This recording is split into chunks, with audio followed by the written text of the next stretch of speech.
All right, today we're going to talk about extreme ownership, how U.S. Navy SEALs lead and win. My name's Logan Fitz. I'm Jackson Smeltz. And I'm Stephen Mays. All right, getting into the citation. This is the book Extreme Ownership. It is written by two former Navy SEALs, Jocko Willink and Leif Babin. This is Jocko Willink, this is Leif Babin. They were both in the Navy SEALs together in the early to mid 2000s. They both had leadership positions, and now they own a consulting firm together. As for the content, the main thing it talks about is leadership, specifically the extreme ownership. So this is the philosophy of not making excuses, making difficult decisions under pressure, having belief in what you're doing, and discipline above all.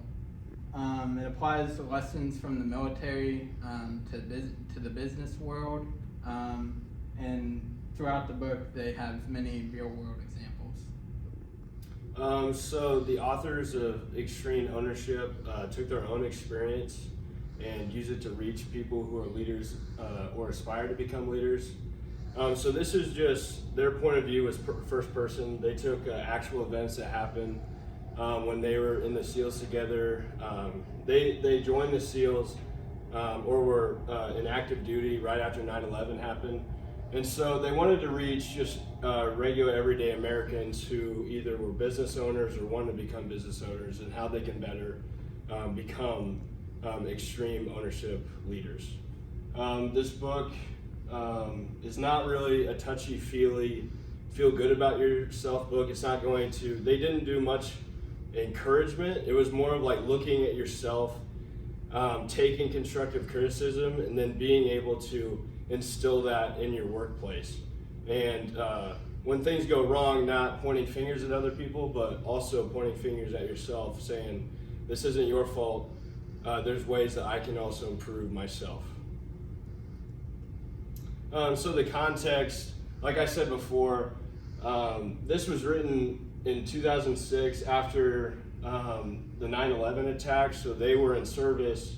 All the stories from their Navy SEAL days were in combat after the 9/11 attacks occurred.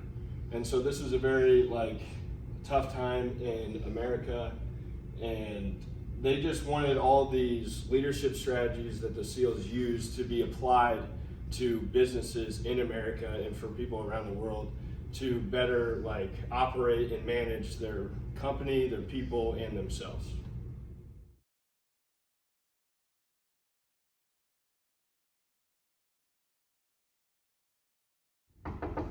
Come in. Please have a seat. You know why I called you into my office today? No, I don't. Sales quotas, right here. We had a sales quota? You know how many you're supposed to sell? You never told me. 10 smells. 10. You know how many you sold? I think 2. 2. Not even 5. But you never... might be the worst salesman that I've ever had work for this company. But you never told me how many cookies I was supposed to sell. I don't have to tell you. You're a salesman. And what do salesmen do? They sell cookies, sales. Okay. Well, I didn't know that. I thought the 2 was all right. I didn't know that I had to sell more than that. You know Rachel that works next to you? Mm-hmm. You know how many she sold? 25. And you can't even sell 5 sales. You're a horrible salesman, please. Get out of my office.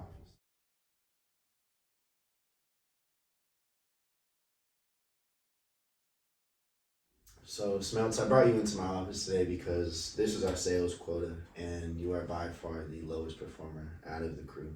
And I just want to know if there's anything that I can do as a manager to help you improve for next month. I would say be more clear on the plan or the mission that we have, because I honestly didn't know, and I don't know if anyone else knew that we had to sell 10 cookies. It wasn't very clear on that. Yeah, you're right. I could do a better job, and I could be more open next time and just maybe bring you guys on to a room and let you guys know what the plan is and the goal for this month is, and hopefully next month this won't be the same problem. So thank you for being open and honest with me, and I'll do whatever I can to make sure this doesn't happen again. Yeah, no, I appreciate it. Some of the connections that we found from this book was time management and the importance of keeping things simple. Try not to make a situation that seems big, not putting too much stress on yourself or the people that are around you. The next one was clarity and belief, trusting in your colleagues or whoever you're working with that they're going to get the job done to the best of their ability. It's not only help themselves out, but also the company. And then another thing was that leadership attitude is contagious. So whether you're working for like a bad leader, manager, CEO, supervisor, that could also lead to having bad employees and also bring down the company because of how big their ego is. And that was also one thing that we saw in the bad manager example, was that he put all the blame on his employees rather than taking some responsibility for himself.